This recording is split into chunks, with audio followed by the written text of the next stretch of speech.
On today's Prep Rally podcast, we will review Bentonville West 34-21 win against Rogers last week, and we'll take a look at this week's big 7A West Conference clash as Fayetteville and Bentonville get it on again. It's the Prep Rally Podcast, the only podcast in the state dedicated to prep sports, brought to you by the Northwest Arkansas Democrat-Gazette. Here's your host, Chip Souza. And welcome to the Prep Rally Podcast. I'm Chip Souza, joined by Rick Fires, Paul Boyd, Henry Apple. Boys, we are 6 weeks now into the prep football season. We got 4 weeks left to go in the regular season, and conference races are starting to take shape. You know what? That's what I really love about this time of year. You see the pecking order now. Yes. Like you said, we got a big game on Friday, that Bentonville, yes. And it's going to determine the seeding. This time of year, the next few weeks is going to determine if you go and when you go. Now, Rick, you and I last week were over at Centerton for Bentonville West. Yes. Rogers came in with a perfect 5-0 record. Bentonville West was coming off of a win the week before. Tell you what, Rick, this is one of those games where, coaches, oftentimes use cliches. Hey, this just in. Coaches use cliches. We're going to play 120%, 10%, whatever. Yep. We gave it our all. Next man up, Yep. Whatever, okay? Worse than sports writers. Yes, but I tell you what, Dalton Rice was next man up, and he was ready, Ricky. That's one reason we selected. I selected him our player of the week. He didn't have big time stats. I see all these stats and everything, but this kid, when his number was called, and just perfect example, you got to be ready. The starter got hurt. He was limping around. I saw him limping around, and Dalton went in there. A lot of times, he a fumble, backup will come in and do something to hurt the team. They didn't change up a thing. What Brian said, he did a superb job. Got that 3rd and 9. He got that 9 3/4. Is that what you said? Yeah, moved the chains. He moved the chains. Then they scored just put it out of reach on the next play. But that's the way you come in off the sideline and play. Perfect example. Couple of big redemptive plays in that game too for Bentonville West. One of them, the receiver Jackson Brust had dropped a touchdown pass in the end zone. We don't talk about that a lot, but he dropped one. It hit him in the chest, dropped it. That would have been a touchdown. They didn't get one out of it. He comes back and redeems himself with a 68-yard scoring pass. And, Ricky, it was a great play. It was one of them. You could tell it was one of those funny things. You watch it unfold, and it looks like it's unfolding in slow motion. He catches about a 20-yard pass from our boy Dalton, 20-yard pass. But you think they're going to tackle him. They're going to tackle him. They're not going to tackle him. They kept grabbing for him. Right in the middle. And he just kept getting away from him, and he takes it 68 and houses it. That's a big play. That turned a one-possession game back to a two-possession game. And then after Rogers had scored a touchdown, make it again a one-possession at 28-21. It looks like Rogers may have Bentonville West stopped, 3rd and 9. Oh, they were chomping at the bit to get that ball back. They had the momentum. Absolutely had the momentum. And it's 3rd and 9, and Dalton Rice comes up with a big play. He goes back to pass. Receivers are covered. He takes off and gets the first down. They move the chains. They've got the game clinched right there because they've got the first down that they needed. But then the next play, Braden Jones, who had fumbled. Earlier in the game, had fumbled.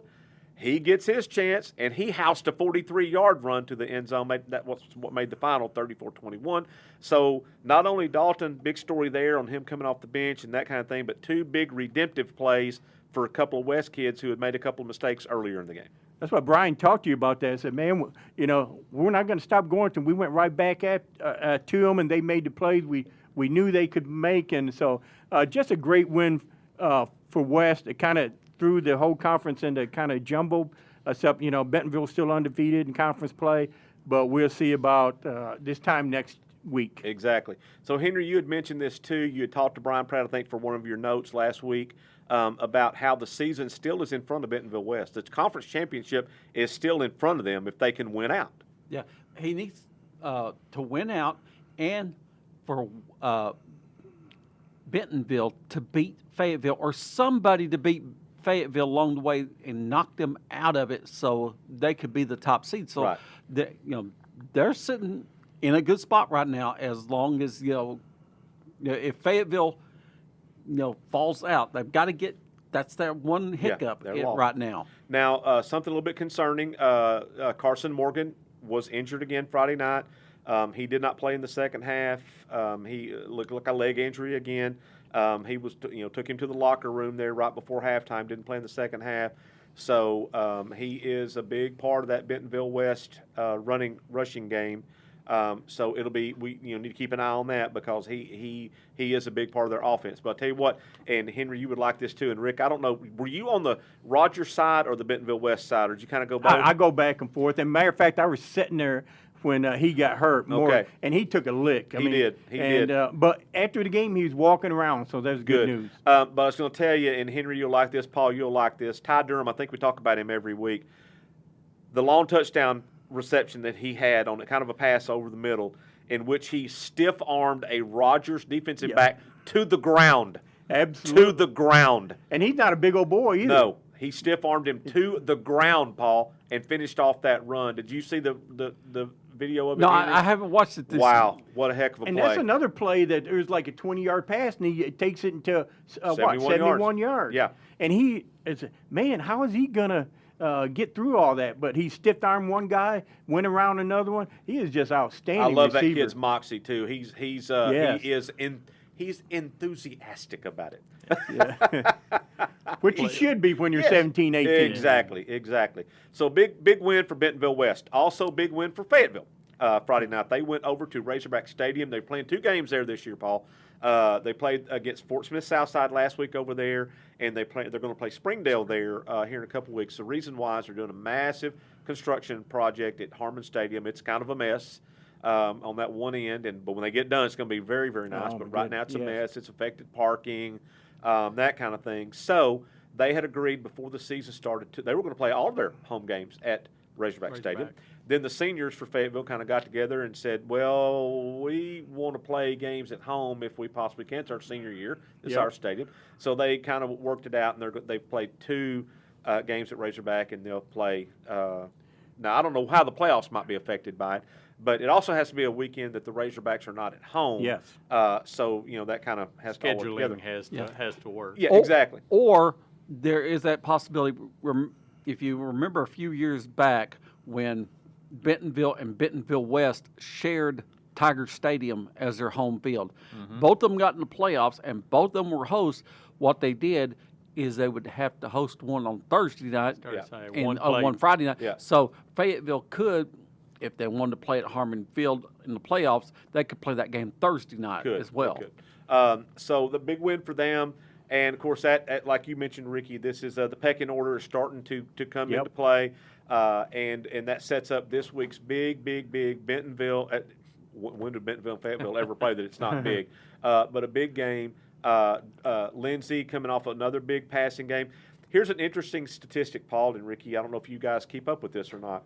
So last year at this time, Fayetteville was averaging fewer yards per game with Bladen Fike and Isaiah Satania than they are right now with Drake Lindsay and that crew. So this year's crew, statistically speaking, is ahead of last year's pace. Oh, I'm kind of surprised by that. Yeah. But I know last year's running game was better, and I keep saying Fayetteville's got to when they got a lead, man, they got to eat some clock with the running game. I was going to say, is that more of a hat tip to the offensive line? Is the offensive line better? It could be. But now what you could also say is Fayetteville, are they deeper at receiver this year than they were last year? They may be. Could be. And they can go back to 3, 4, 5 years. They've had, if not the best, one of the best receiving corps in the league. And these guys right now, Delamar, Kalen Morris. I can't think of all. Yeah, number one. I've got Lake McKinney. McKinney. That's who I'm trying to think of. Another number 3. Yes. Big time players, and they're really. I mean, you look at it, you think, man, coming to the season, you looked at it, like, man, Fayetteville. I mean, they're going to kind of be down. They got to have a new quarterback. Yep, that's and what I was thinking. You lose Satania and number 9, the one they had, the kid from last year, Jalen, or gone blank. Blackburn, yeah, Jaden Blackburn. Yeah. Big receiver. So Yep. you're thinking they're going to. Surely they'd be down a little bit, right? Well, guess what? They're not. They're not. They're not. And the defense is playing. We knew they'd play. I mean, with the Yurchek back, and he's a great player. Yeah, and they got him back, and good defensive guys. Secondary. Yep, secondary. So we figured they might lean on their defense, but I tell you what. I think the big surprise in the region, without question, has been the play of Drake Lindsay. He's really. First of all, he looks great in the uniform. He's about. He looks the part, doesn't he? He does 6'3" or so, and delivers a great ball.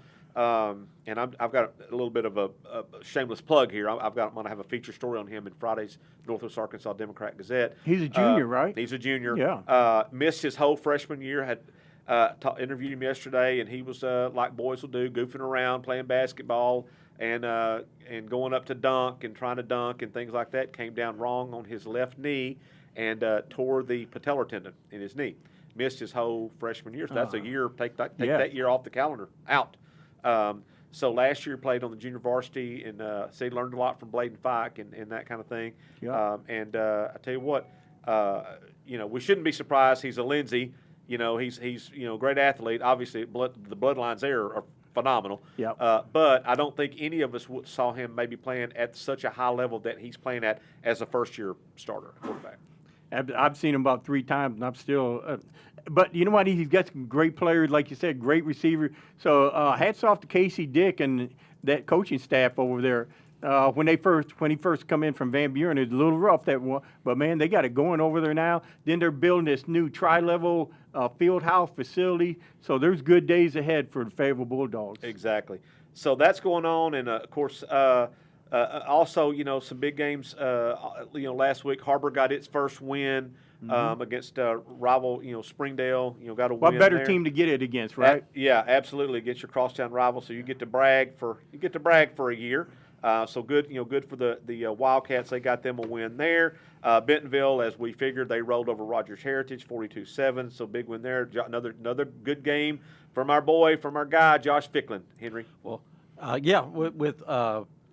he had 4 touchdowns, but upon further review, only 3 of them were rushing touchdowns because I sit and watched the replay on his first touchdown. A little toss. No, he actually fumbled the ball at the 1. Oh. But then he fell on it in the end zone, so therefore he's not credited with a rushing touchdown, but a fumble recovery touchdown. Oh, I got you. Now, I got you. So now he has scored 4 different ways this year. I got by you. By pass, by run, by kickoff return, and now by fumble recovery. Well, that's why we got Henry, because I would have said, hell, that's a touchdown. Yeah. We got to get him they got to put him in at defensive back, see if they can get him a pick 6 somewhere along the way. So Bentonville wins big. So the 7A West, you're looking at Bentonville West, Fayetteville, Rogers. That's your 4 teams, and they're all still in the mix. And so like Bentonville West, Rogers, their path to a conference championship. They need a little. Let me repeat that again, Paul. Rogers' path to a conference championship. How often do you say that in the same sentence? Yeah, you don't even make that sentence. But, but what you're going to say is, they need a little help. They need a little help, but it's still there for them. They're still in there. Exactly. So got that. Rogers going to clean their turnover situation up, Ricky. Yes. They're turning the ball over too many times. Yes. And they also got some pretty boneheaded penalties the other night too. Yeah. So they're going to have to clean that up for sure. But I don't have any doubt Chad Harbison. I think they'll probably spend a little bit of time on that this week. I think so. I think they will. So that's going on there. Now, going to the 6A West, Lake Hamilton, Little Rock Christian, Pulaski Academy, Greenwood. Nothing else needs to be said about the 6A West. Hey, let's stop right there. We talked about how much we like these new conferences this year. Look at this schedule right here in the 6A West. Where's my glasses? Right here. Look at that. How do you pick? You've got Lake Hamilton at Greenwood. Yep. You've got Little Rock Christian, which you and I saw very good, at Siloam Spring. Okay. Pulaski Academy at Van Buren. And Russellville and Greenbrier. Man, those are some excellent games right there. One of the reasons I love this league. Isn't that something? I think it's the toughest conference in Arkansas high school football. Henry, what do you think? Yes, beyond the shadow. It is tough and this week it's Lake Hamilton, it's Greenwood. They are going to butt heads, and hey, I've seen this happen before, and I know what this story's like. Get your popcorn, get your drink ready, and get ready for a knockdown, drag-out, winner-take-all. Yeah, it is. It'll be a great one. Skipping down to the 5A West, Farmington, big win over Dardanelle. Alma with a bounce-back win against Pea Ridge. Shiloh Christian. Henry, you were at that game. I figured Shiloh could win it. I thought it would be a closer game than that. I did too, but I don't know. Harrison, somewhere their game plan disappeared somewhere along US 412 between there and Alpena. Springdale. I'm saying Alpena. It does it every time. You lose it in Alpena. Yeah, there's that little speed trap just outside. Exactly. of Exactly. That's it. Because and I mentioned it in my story Saturday. On the opening drive, Shiloh Christian needed 11 plays to score. Ran about 3 minutes off the clock. Okay, that's nothing. Yeah. Not special and stuff like that. By the time they had run 11 more offensive plays, they had a 28-7 lead. Yeah, it's snowball. I mean, quick strike. That's not a snowball, Paul. That's an avalanche. Well, but that sounds like Shiloh Christian. Yeah, it does. Yeah, scored in bunches. So Shiloh Christian, big win there. Prairie Grove, Ricky, they got a big win against Clarksville 36 without Ethan Miller. He did not even play in this game. He got a little dinged up, and Danny Absher said, you know what, not to take anything away from Clarksville, our bigger games are coming up. We need a healthy Ethan Miller in order to play with Shiloh, play with Farmington.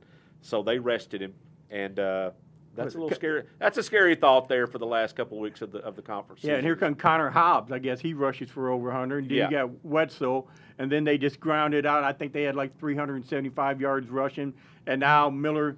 He's raring to go now for the next big game. Doesn't that say something about their offensive line? It though? does. Yeah. Well, but Paul, Ryder or they just Ryder or it's what we have said all year long, consistently.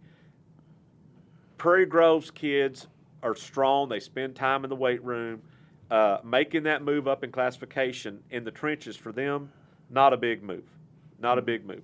And that's what you're seeing now. They were equipped to play in the fight. Danny might not have been ready for that move. He was a little surprised, but didn't take him long to get ready. But physicality, yes, they're not a problem. But Chip, don't you agree that isn't that normally where you see teams that aren't maybe able to adjust when they move up in classification? That tells you the kind of weight room that Prairie Grove's been running, and also the kind of player that they have at Prairie Grove is big, tough, farm, strong, kids who have impeccable work ethic. I've watched them for years, and I remember a 5'9" quarterback, a cornerback. Man, what that little boy? What's he doing out there? And he's like a little Baney Rooster. He went over there and he jumped on them running backs and took them to the ground. Nobody tackled to the ground fundamentally and more physically than Prairie Grove. Well, Ricky, I've been saying that for years. All the little Bartholomew kids over there, they're 5'5", 180 pounds of tree trunk, trying to run and try to tackle those kids, and they. I remember Weston Bartholomew seeing him, one time pregame without a shirt on. You're like, holy good, my God, that kid looks like he's been chiseled out there. And I asked somebody about that. They're like, hey, you think the weight room here at school's good? You should go see what they have in their garage. And so that's what they do is they lift in that, and the Bartholomews lifted in their garage and put that work in and man, that's what they have. That's what Prairie Grove football is all about. Country boy football. Yep, love it. So big games this week, Henry, in the 4A1. We're kind of tightening down a little bit, but the first big one on the board, we got Gentry at Ozark this week.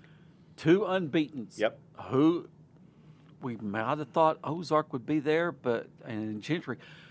Interesting note that in speaking with Justin Bigham the other day, Gentry is now 6-0 back-to-back seasons. Back-to-back, yep. This is the first time it's happened this century. This century, that they were 6-0 in back-to-back seasons. Right. I think, Shiloh and Prairie Grove moving up to 5A. Everybody, all the schools in the 4A1, Ricky, looked at this as like, this is our chance. This is our time. The 2 kingpins are out, but they'd already lost Pea Ridge a couple of years before. This is our chance, and so you're seeing Elkins and Gentry, not counting Ozark. Ozark was already good. They were already good. but Gentry and Elkins, they're seizing their opportunity. They're seizing their opportunity to rule this conference along with Ozark. Now, Henry, make no mistake about it, Gentry faces a very tall task on Friday. They do. Yeah, it's going to be Ozark's ground game, that Big physical, boys, yes. against a Gentry team who's maybe not as physical, but, man, they know how to put points on the board. They do. And you get that ball in Chris Bell's hands, he's going to make something happen. And most of the time, it's good. Yep. So that'll be a good one. And then, of course, Elkins, they won big against Berryville last Friday night. They've got it rolling. Dizzy Dean accounted for 5 touchdowns. He's the quarterback. Again, Ricky, I ask you, if your name is Slade and your nickname is Dizzy, why aren't you just going by Slade? That's the coolest name that you could have, but whatever. Yeah. And then he's got his twin brother who's Stone Dean. Stone Dean, yeah. And that one's coming around too, where Elkins is going to be playing. So the last games of the season, you've got Elkins playing Ozark, playing Gentry, playing that little triangle right there. That's going to be some good games. Yeah, that's all happening within the next 3 weeks. Yes. Because you've got Gentry, Ozark this week. Then I think next week it's Ozark goes to Gentry. Yes. Or goes to Elkins, and then week after that, Elkins goes to Gentry. Yep. So that's a nice little triangle. Triangle, yeah. Another thing, these are the leagues where 4 teams go, right? Sometimes 5. 5. Yeah. 5 in Class 4A. Well, which one's in 4? That's 5A. 5A. Okay. Yeah. That's what I like. I don't like the 6 teams. 6 out of 8 get to go. I mean, they don't ask me, but I like it where you got to be in the top 4 at least. Yeah. Maybe top 5. Looking also real quickly at the 4A4, Lamar had a big bounce back win. Henry, they still just have the 1 loss, and so Lamar, they had lost the week before quite handily to Benton Harmony Grove. They bounced back this last week, got a big win there. So Josh Jones, they're going to be a team to watch in the playoffs because any team that can run the football effectively as they can, it's going to be tough to handle, and then that's what they do. Looking at the 3A1, no surprise. Boonville, big win. Charleston, big win. That's setting up for a big Boonville-Charleston game in 2 weeks, right? I think so. Coming in 2 weeks. And that one will be played in Boonville. And, Ricky, that will be a great game. Hey, what about our man Dax Goff? I guess he got an offer from Kansas State on his Twitter. Yeah. When I saw that kid play at Harding Academy defending champ, they moved up and everything. And I said, man, that Boonville kid, that Dax Goff, is a great player. So I'm glad he's getting some recognition, and it looked like he's going to get to play some college football, and he's still a junior. Did I read that right? Henry had 200 yards on 7 carries? I think I read that right. I think so. I think he had 200 on 7 carries. And he's a killer on defense, too, so he's a great two-way player. That's awesome. That is awesome for him. So that's going on there. So lots of good football in these next 4 weeks. Lots and lots of good football. And it's Ricky, you hit it on the head. It's pecking order time. It's seeding time for teams in the West. It's trying to get that bye, that coveted first-round bye if you can get it. And some other classifications will get buys too. Not all of them do, but a lot of them do. So those are coveted. So that's what they're playing for now.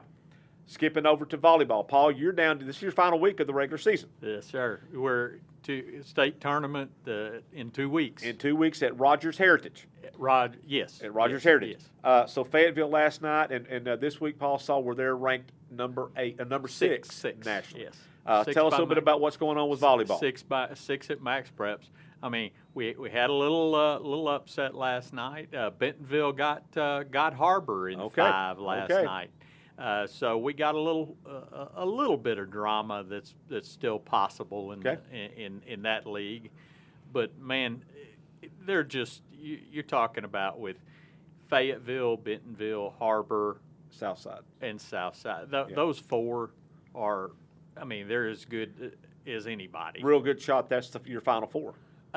Good possibility. Yeah. Good possibility. There may be one team from the Central that might. Maybe Conway. There you go.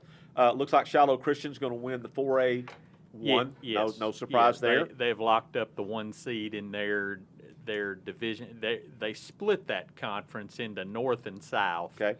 So, and they've already got the 1 seed in their and their division. Their side. Yeah. That conference tournament's going to be played at Prairie Grove. Prairie Grove, yes. State tournament will be played at, don't remember where. Yeah, I can't remember. I've gone We know that we're blank. hosting 2 state tournaments in this region. The 6A state tournament will be played at Rogers Heritage. The 2A state volleyball tournament will be played in Mansfield. That's correct. Yes. So that's coming up in 2 weeks. Now let's look at golf.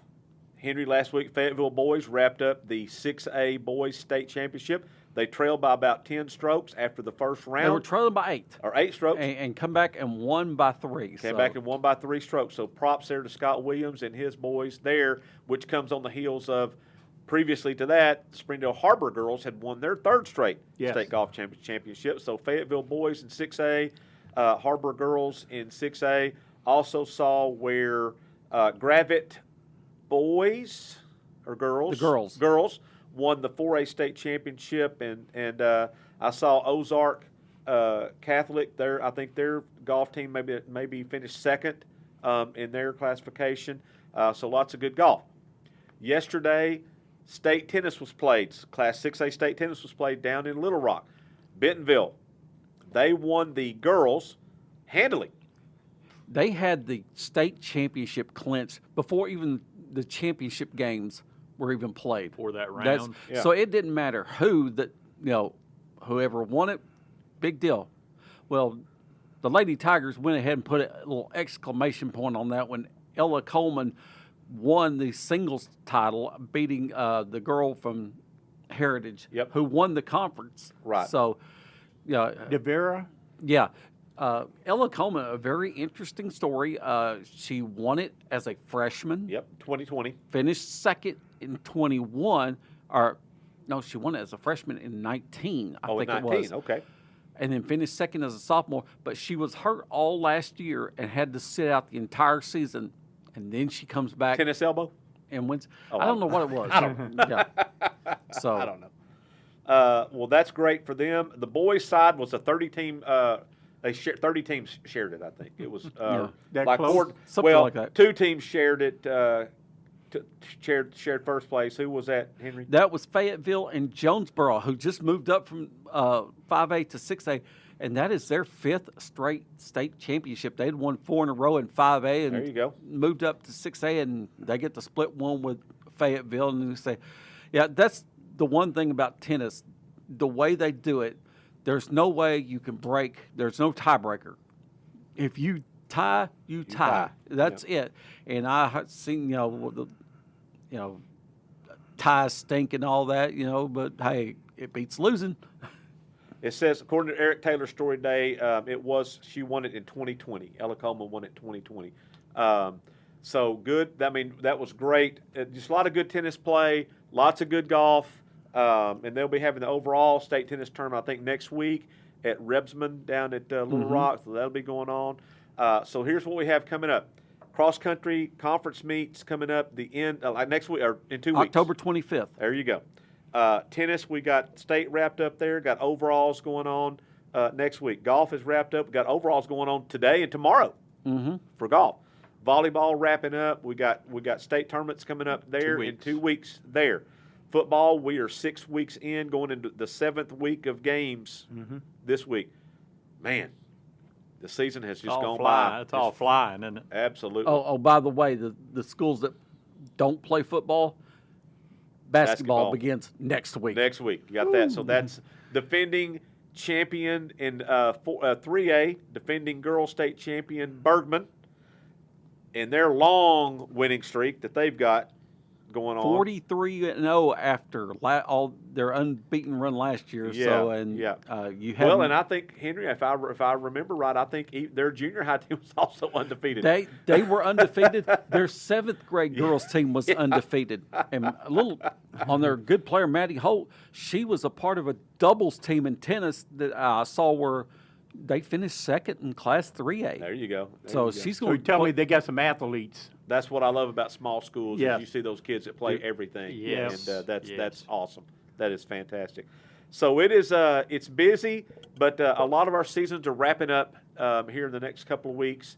But as soon as they wrap up, then it's going to be basketball time. In fact, basketball before a lot of this wraps up. So, I'm kind of the elder guy of all. We're older guys, and I kind of get a little bit tired. And I was, man, got to do this, got to do that. But I take this 100 times over than when we had that COVID year, and we didn't have anything. I hate to even think about that. That was. So. Do it for the kids. Do it for the kids. Absolutely, do it for the kids. So anyway, that will kind of wrap up this week's show. We got a lot of ground covered. Leland Barclay wasn't with us today.